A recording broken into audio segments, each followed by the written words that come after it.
Why the U.S. president is almost impossible to kill, from Fern. This is a banger from Fern. If you haven't seen this channel's videos, these videos are really great. It almost feels like there's like a sponsorship for this video. I'm just kidding. I don't advocate the death of political figures just because it could just increase tensions across whatever country you live in, and it'll only make things worse, in my opinion. You know what I'm saying? You know, are there people out there that do deserve to get, you know what I'm saying? But you know what I mean? Yeah. But let's not say any names, right? You know what I'm saying? But let's see what's going on, man. How is the president almost impossible to kill, though? For real. I know one thing is that, like, whenever the president drives around, like the presidential car is like fully like kitted and some shit. The White House has like an underground bunker and tunnel and all kinds of shit. You know what I'm saying? But my bad. I'm sorry. I just want to say that. A shooter is taking aim at the President of the United States. Whoa. For the Secret Service, it's their worst-case scenario. The nightmare they've trained for years. In the next few seconds, each branch of the Secret Service springs into action. The protective detail, the counter-assault team, the airspace security branch, the counter-snipers, and the emergency response team. What happens next will decide the course of history. If the Secret Service succeeds, today will be forgotten soon enough. Keeping the president alive is just business as usual. Yeah. The job the agency has successfully done. To be fair, though, to the president, to be a president, you're literally asking for like literally one of, if not the most dangerous jobs you can have, because anybody can just clip your shit at any moment. You know what I mean? Like, you never know, bro. Every day since the death of JFK. Oh yeah, bro, that shit was But crazy. if they fail, it will rock the nation to its very core and threaten the stability of America's democracy. This is the moment that determines everything, when instinct, training, and sacrifice have to come together, or else. Who are the people protecting the president? How do they prepare for the unthinkable? How does the Secret Service actually work? What the fuck? You know, they giving us tips and tricks, bro. Don't give people too many ideas. This video is largely based on the books Zero Fail, The Rise and Fall of the Secret Service by Carol Leonnig, and In the President's Secret Service by Ronald Kessler. Links in the description. Chapter 1. The day that changed everything. Fort Worth, Texas, 1963. The Secret Service is exhausted. JFK is their toughest assignment yet. He's constantly traveling. Miami one day, DC the next. His predecessors were older and spent most of their days working inside. You know, as much as I don't like, you know, like, let's, you know, like, I mean, does Trump really have a Secret Service anymore at this point? Isn't his Secret Service like ICE agents now? The White House, where the president is considered to be the safest. But JFK loves to travel the world and attend to his many, I don't know, ask January 6th. Let's see how that went. adoring you know what I mean? fans. Ich bin ein Berliner. And he has a taste for danger. Sneaking past his agents to swim in open water, where he's swarmed by dozens of other swimmers. What the throwing fuck? himself into crowds. Letting all kinds of unvetted guests into his room, night after night. Keeping up with JFK is more than a full-time job. It's a blur of double shifts and all-nighters. So tonight, a few agents are blowing off some steam. They heard about a famously shady nightclub called The Cellar, where Texan beatniks rubbed shoulders with off-duty cops, often resulting in brawls. It's illegal to serve alcohol past midnight, but The Cellar is one place you're sure to get a stiff Notice how it's all like white people? It's crazy. drink My bad, I'm sorry. I just need any to say hour. And the agents stay way past midnight. My bad, y'all. Sorry. I didn't mean to, you know what I'm saying? One as late as 5 a.m. Fuck am I saying? What do I mean, my bad? 4 of them are assigned to protect Kennedy the next morning, starting at 8 o'clock sharp. Compared to today's Secret Service, the agency protecting President Kennedy in the 60s is bare bones, basically the size of a municipal police force. There are just 350 agents, most of them spread throughout the U.S. Only 36 are assigned to the White House, with a rotating team of 6 guarding the president. Okay. Keeping the agency lean is partly due to an American aversion to treating its presidents like kings, going back to the Founding Fathers. People felt that the Secret Service shouldn't be anything like a royal guard. Okay. Until that cool November morning in Dallas. Oh yeah. JFK didn't the CIA like contribute to his death? likes to be seen. For this trip through Dallas, he's insisted on riding around in a convertible. And though the Secret Service doesn't like it, he also insists that his usual bodyguards ride in separate cars. He wants to appear accessible to the people. Thousands are waiting to greet him in downtown Dallas. At 1:25, the motorcade moves into the downtown area. JFK and Jackie smile and wave as their limousine inches through Dallas at just 11 miles an hour. It's following a route. Congo set to cut all ties with Reds. JFK foray into Texas underway. Kennedy to ride an own limousine. Okay, well, maybe y'all shouldn't have let people know that you were going to be driving around with no fucking hood on top of your fucking car. That was actually, I think that was pretty dumb. Like, I do agree the context of, like, you don't want to be treated as, like, a king. But the president does need security, though. Like, it doesn't matter who it is, right? The Like, Dallas newspapers published you know what I mean? in advance. None of the buildings on the route have been inspected. Oh, wow. This is Clint Hill. See, this is why I think, I'm pretty sure the JFK files got released. Didn't it was the CIA that contributed, right? Agent assigned to protect Jackie Kennedy. Normally, he's stuck to her like a shadow. But today, he's following JFK's orders to give the couple a little space. Okay. Of the agents who went to the cellar last night, Hill was the first to leave at 2:45 a.m. Today, he's also the first agent on duty to recognize this sound for what it is. An attempt on the president's life. This is Bill Greer, the agent driving Kennedy's limo. He's not trained in evasive driving. He slows down, waiting for instructions on what to do next. Oh, nah, bruh. This had to have been a setup. Another shot is fired. Clint rushes out of the car. He runs to the limousine, hoping to be at the president's side before worse can happen. But he's too late. Oh, man. Clint throws himself on the trunk of the car, only to find a gruesome aftermath. Nah. They slowed down. Nah, bro. Why did they slow down? Within 6 seconds of the first shot, President Kennedy is dead. If I had reacted just a little bit quicker, and I could have, I guess. And I'll live with that to my grave. I mean, you did what you could, What happens bro. next is history, and it will haunt the agency for years to come. President Kennedy's death revealed that something needed to change. Yeah. But he wasn't the first president to be killed in office.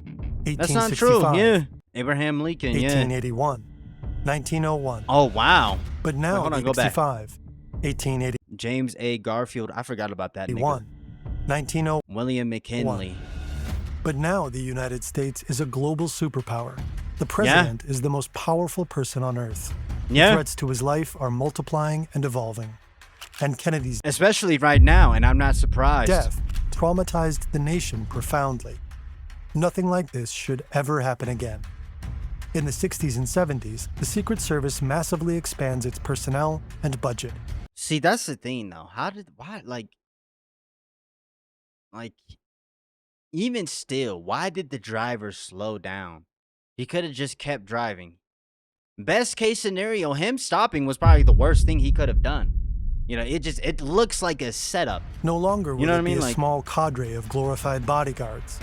Gone are the days when the service will hire any athletic ex-Marine or patriotic beat cop. Recruitment, training, and operational protocols become way more rigorous. And this is what 6 decades of evolution looks like. 6 decades. Protecting a president isn't just about reflexes or muscle. It's about training agents to think clearly under pressure. It's almost like our government was trying to create a dictatorship in the past 60 years. I wouldn't be surprised. Spot patterns, and solve complex problems fast. Okay. The good news is, you don't need to join the Secret Service to sharpen those same skills. Brilliant is built to turn the potential This nigga trying to give us, you know what I'm saying, a fucking... every. Chapter 2. Protecting the president is a round-the-clock job. It's hours and hours of mind-numbing boredom, with occasional moments of sheer terror. When these moments come along, every split second counts, and the agent's response better be automatic. There's no time to weigh options. Their mission is zero fail. The Secret Service calls any would-be assassin a jackal, according to journalist Ronald Kessler. Jackals tend to strike outside of the White House. A president is most vulnerable when arriving at or leaving an event, so the agents are currently on high alert. At least 10 days before any external event, agents head to the destination. Some high-profile events, like the president's inauguration, take up to a year and a half. That's because the Secret Service isn't just about making sure a bullet doesn't hit the president. It's about making sure it never enters the event to begin with. I mean, recently, what Trump, they did that assassination attempt, which to be honest, I think that shit was fake. I think that shit was fake at this point. It's not real. He did not get shot in his ear. He didn't get lucky. It was just timed. Agents are sent in advance to assess the number of metal detectors needed, scrutinize all access points, and prepare explosive detection. Mainly, they're thinking of the ways a jackal could sabotage the event. Could he cut the lights to create chaos? Could he access the air conditioning units to introduce poison gas? God damn. Could he sneak in through a forgotten basement staircase? Holy shit, bro got more security than Hitler. The fuck? The bulk of Secret Service work is meticulous, detail-oriented preparation, making sure they're ready for days like this. These special agents are the protective detail, probably what you think of first when you hear the name Secret Service. They're the agents expected to take a bullet for the person they're protecting, and then evacuate them to safety. But they're just the tip of the iceberg. There's the counter-assault team. They're the heavily armed agents with the most dangerous role. They're meant to charge at the source of the attack and neutralize it before it can reach the person they're protecting, with an automatic rifle or with a flashbang grenade. Now, boy, kid it out. The detail can evacuate the protectee to the presidential limousine. Which, bro, I heard this shit. What is it? It's bulletproof. It can drop like spikes or oil or some shit like that. Like, yes, it does. Yes, it can shoot out smoke. Known as the Beast. This is a crazy ass car. It's a $1.5 million car weighing about 20,000 pounds. It takes the president wherever he needs to go. It's American-made, of course, and quite a bit safer than Kennedy's convertible. According to NBC News, it's bulletproof, blast-resistant, sealed off from chemical attacks, and stocked with a supply of extra blood, exactly the president's type. Not all of its defense systems are known to the public, but rumor has it shoots tear gas. I heard, The Beast is the rest of the presidential motorcade. It probably does shoot out tear gas. Assault agents trained in motorcade it probably fucking tactics does. Travel in a car close to the Beast. Another Secret Service car carries intelligence agents who are tracking people. If you think this shit is crazy, bro, have y'all seen Putin's security, bro? In Kim Jong-un's, they got a whole like anti like they have it so where like a chopper can't come in and just start shooting. Like it's like that. Like they're even more crazy. People I heard threats. If necessary, what the fuck? They can jam these people's communications. After this, you should definitely check out this fantastic episode by our friend Neo for a full explanation. In close communication, bro, giving us all the fucking cheat codes. Let me stop. I'm just kidding. Team is the eagle-eyed counter-sniper team, the best marksman in the Secret Service. According to Ronald Kessler, every month, counter-snipers have to demonstrate they can still make shots 1,000 yards away. What the If they fail, they're not supposed to work. Here are plainclothes agents who mingle with crowds on high alert for threats and vulnerabilities. To blend in, they don't wear the trademark earpiece. They're looking for anyone suspicious, anyone sweaty, anyone shifty-eyed, anyone who stands out in any way. But it's a delicate operation. Bro, you know how hard it would be for them? Like, there's thousands and thousands of people, bro. Like, you gotta, like, you know what I mean? Discreetly. But there's probably, like, hundreds of these fucking people in the fucking crowd. Look who it is! Lots of people get starstruck by a president, and they tend to act a little weird. It's not unheard of for people to weep, faint, or even throw their babies in. Yo, y'all niggas can't be doing that shit, bro. You doing that to Donald Trump? You're out of your fucking mind. And the Secret Obama, I can kind of understand, but we don't need to be throwing babies at motherfuckers, Service bro. can't go around niggas treating them like Megamind. You ever watch Megamind? Metro Man? Motherfucker was tossing babies and shit, treating them like a fucking god. tackling them all. Agents in the crowd are also trained to think like assassins. In any given space, how could they breach security if they wanted to? If they detect any vulnerability, they call the Joint Ops Center at Secret Service headquarters, who alert the protective detail by earpiece. Some Secret Service technicians are also photographing the crowds to evaluate them later with facial recognition technology. They're looking out for whether particular individuals They're using that Palantir. keep showing up. They're using that Palantir, y'all. Outside the careful, venue, bro. we have the Uniformed Division's Emergency Response Team. Using ring cameras to like scan niggas' AIs and shit to figure out if you're like a dissident of like the Trump regime. Sorry, The man. first I'm line sorry. of I'm trying not to get political, but I'm sorry, defense, bro. often armed with P-90 submachine guns and highly specialized canines. Ooh. Each dog sniffs up to 100 cars a day for explosives and is trained to attack any intruders. Later, they're rewarded for their service with ball play. The Secret Service is also supported by local law enforcement and emergency medical technicians. When they're not actively protecting anyone, Secret Service agents are constantly training and reassessing past events. Agents receive way more training than they did in the 60s, when they were just handed a manual and expected to learn the rest on the job. And a split second from now, it'll be time to show their stuff. I mean, to be honest, bro. If I was the driver, like, I don't give a fuck if I don't know how to drive. I'm skirting, bro. Like, I'm not gonna lie. Slowing down just for him to get an easier shot is insane, bro. Just like in 1981. Okay, chapter 3. Protocols born out of blood. Back then, a mentally ill man named John Hinckley Jr. became obsessed with and stalked the actress Jodie Foster, who starred in Taxi Driver. In the movie, an aimless drifter plots to kill a presidential candidate. Hinckley, an aimless drifter himself, believed that Foster would notice him if he did something really great, like kill the president. What? Just before his attack on Reagan, he wrote to Foster, "You'll be proud of me, Jodie. Millions of Americans will love me. Us." Bro, if you don't get the fuck out of my face with that shit, nigga, what the Foster fuck? didn't alert the FBI to Hinckley's threats until after the fact.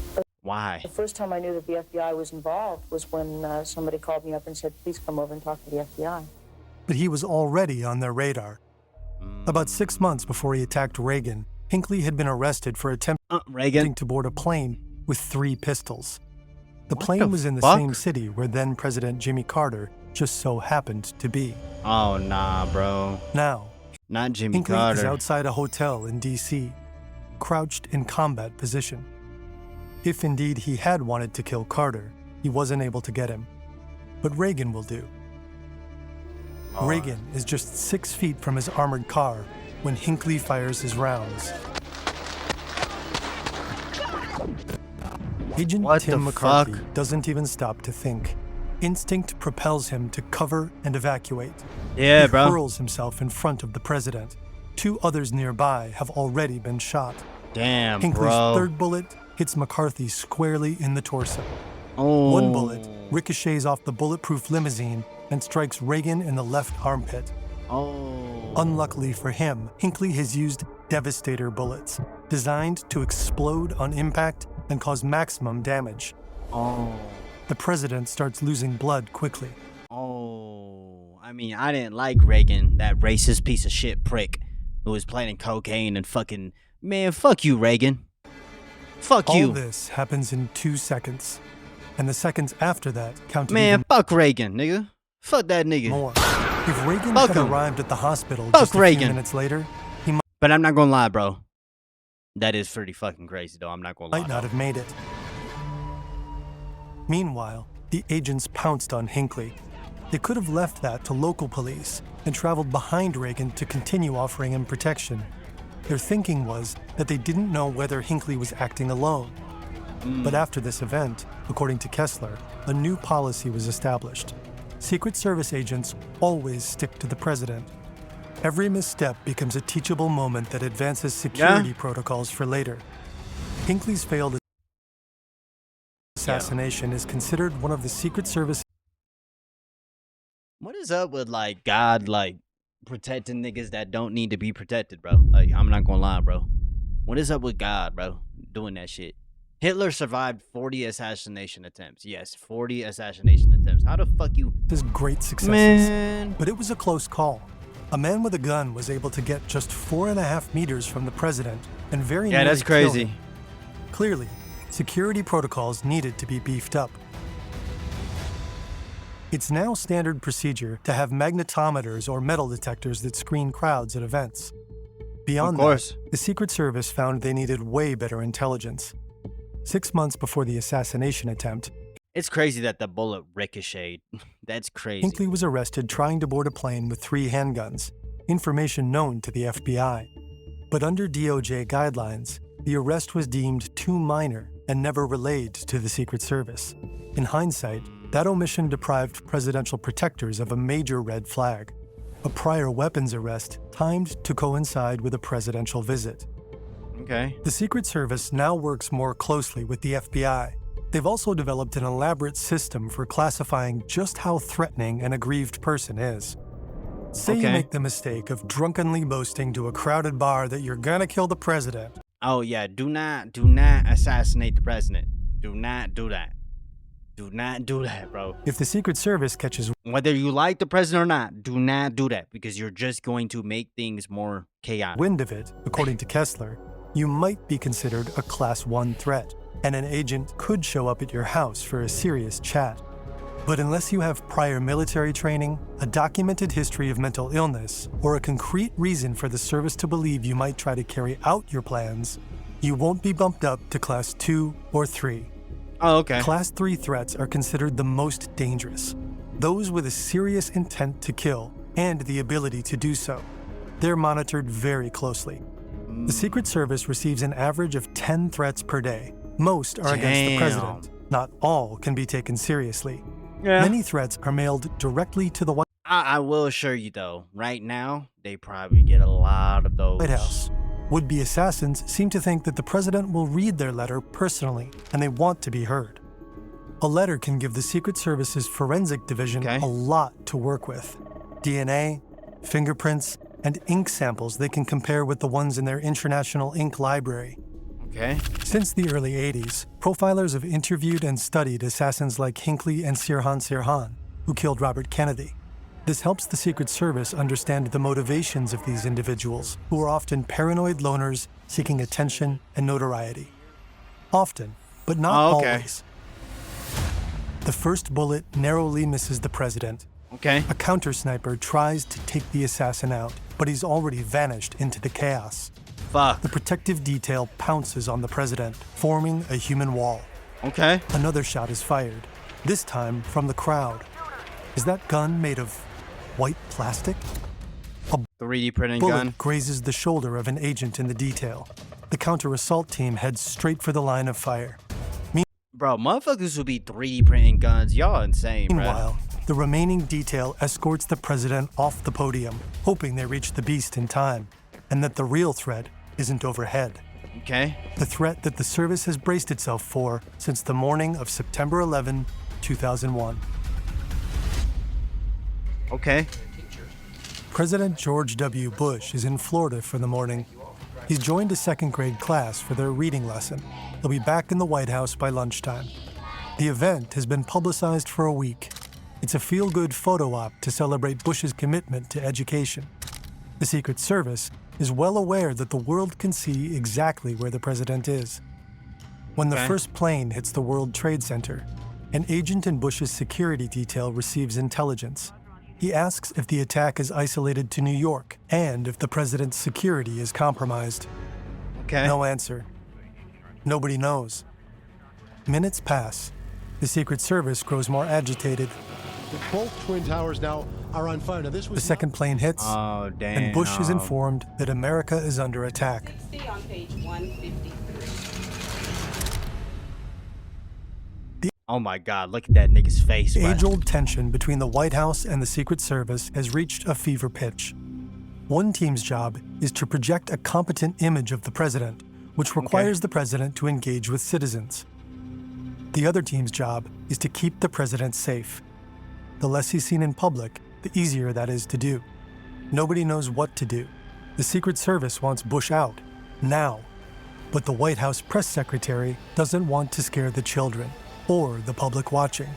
Okay. So Bush That is fair. That is very fair. stays put for 7 excruciating minutes. Good job. Go on. That boy panicking, bro. Yo, look at this. He panicking, bro. Go on. The chaotic aftermath of that morning revealed more holes in the Secret Service's coverage. For one thing, not all important agents were briefed on how to adequately protect their assignments in case of a national emergency. There wasn't a system for getting them to military-controlled shelters, nor were the agents granted the power to do so. Instead, they were treated like mere bodyguards, elite ones, but still. Okay. They had to obey other staffers with no expertise in security, like the White House press secretary. The Secret Service had become really good at preventing attacks from crazed lone gunmen, but in the face of a sophisticated terrorist attack aimed at the president, they needed a whole new playbook and more authority. After 9/11, the Secret Service rewrote its emergency action plans. It was made sure that no political staffer could overrule a Secret Service agent attempting to evacuate a president to safety. Okay. And the government decided that maybe, just maybe, the president's bodyguards should work closely with the people tracking terrorists. A year and a half after 9/11. So they're at least like aware of like anything, any outside shit. I see. The Secret Service was drafted crazy. into the new That's Department fucking of crazy, Homeland bro. Security. The protection mission was now understood as a form of counterterrorism.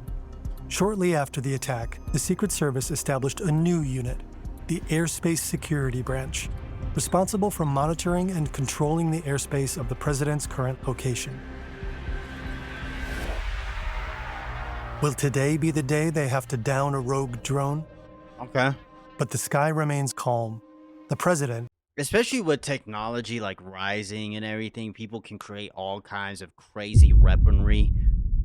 You know what I mean? Like, makes it into the beast. And that's when he starts exhibiting strange symptoms. Tiny pupils, profuse sweating, wheezing, and convulsions. oh shit. The nerve agent Novichok is a swift and brutal killer. It can take a victim down in less than What? 2 minutes. What about the To kill nigga? or incapacitate a victim, a nerve agent needs to penetrate the skin or be ingested or inhaled, meaning that only someone in very close contact with the president could have administered it. Is there a third assassin among them? The Secret Service will deal with the holes in their security later. Now, the focus is Okay. on saving the president. That's where the Hazardous Agent Mitigation and Medical Emergency Response Team comes into play, Okay. also known as Hammer. Hammer. Today, Hammer agents will save the president's life. Probably like top notch, like, yo, president be getting that premium healthcare. You know what I'm saying? You know what I'm saying? Nowadays, healthcare don't cover shit. Actually, they add on top if you have healthcare, which is fucking insane. The first would-be assassin was sniffed out and tackled by the Canine Protective Unit as he attempted to escape the venue. He's now in jail, awaiting trial. The second assassin, with the 3D printed gun, was shot by the counter-assault team. He died on the spot. And the third, the guy in the Secret Service itself, a career agent who rose through the ranks to the president's personal security detail. Turns out he's a sleeper agent sent by a foreign nation. It isn't yet clear which. And they don't know how he infiltrated the service. What the fuck? Recently, the agency has been strained, struggling to fill key positions. Could there have been a lapse in their vetting process? They'll be sure to interrogate him intensively to find out. I mean, we are facing a decline as a nation, though. So, like, as naturally, you're going to have, you know, you're gonna have more and more hiccups as time goes on, bro. I mean, especially with like, I don't think Trump has Secret Service. You know, I'm pretty sure he does, but like, I don't think he has like. I think he doesn't he use ICE as like his paramilitary now. Our story may be an unlikely scenario, but it's just one of many possibilities that the Secret Service prepares for every day. Threats to the president have only expanded in recent years, so the service is now trained to deal with previously unheard of attacks. The war on terror gave the Secret Service more power than ever. More budget, more reach, more respect. 2024, 2025. But also more responsibilities that stretched them beyond their capacities. Internally, the machinery started to rust. The Bush and Obama years saw waves of scandals that undermined the agency's reputation and their motto, worthy of trust and confidence. In one case, a senior agent reportedly took a female informant up to his hotel room. She died that night from a drug overdose. He was later promoted. Other agents were caught stealing federal funds.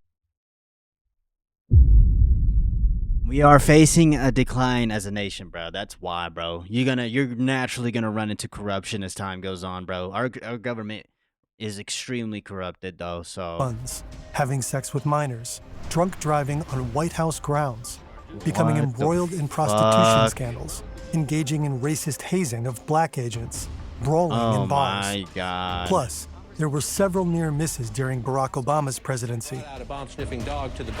Obama received 4 times as many threats as previous presidents, largely motivated by racism. Some commentators have said it's a miracle he's still alive. I'm not gonna lie, Obama does not deserve to be assassinated at all.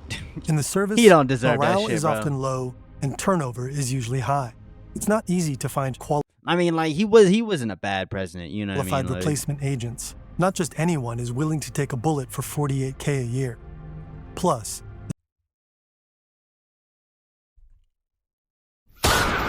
only $48K a year? Only $48K a year? That's not worth it, the job bro. requires agents to travel constantly, move frequently, only making $48,000 a year. That is bullshit. And work huge amounts of unpaid overtime. It's common for agents to quit and find better pay and job conditions at other federal agencies, or start their own security firms.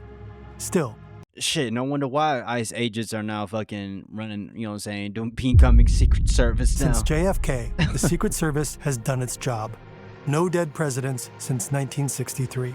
Yeah? But there was one particularly close call. I'm not gonna lie, bro. I feel like this shit was fake. Take a look what happened. In Butler, Pennsylvania, in 2024, Donald Trump was nearly assassinated as he was campaigning for his second presidency. Check out our video that breaks down that event. Okay. You know what? Maybe it wasn't fake, but it's like, I don't know, bro. People still wonder, how could an assassin get to an unguarded roof with a clear line of sight to Trump?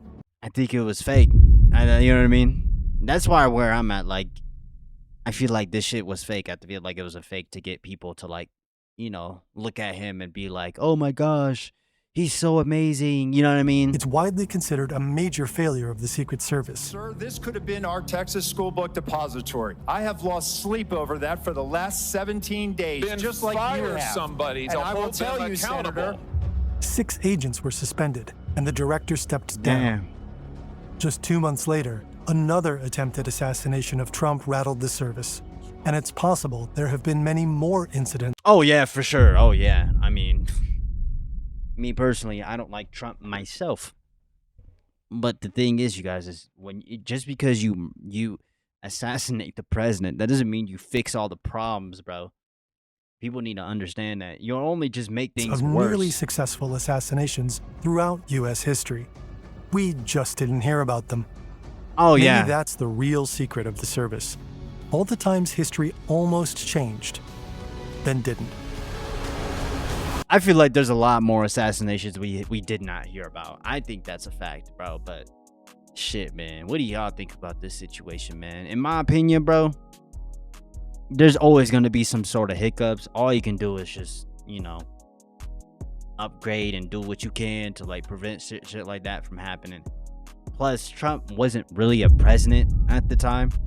He was just running for president. You know what I mean? But even it doesn't matter. Like, you know what I'm saying? Like, it is what it is, bro. But what do y'all think about this shit, bro? You know what I'm saying? I feel like this is like an ad sponsorship on like how to assassinate a nigga. That's crazy, bro. Me personally, I would never assassinate the president. I would never think of doing that. I'm good off that shit. You know what I'm saying? You know what I mean? But I hope you have a good breakfast, a good dinner, a good night, man. I love y'all, man. Peace.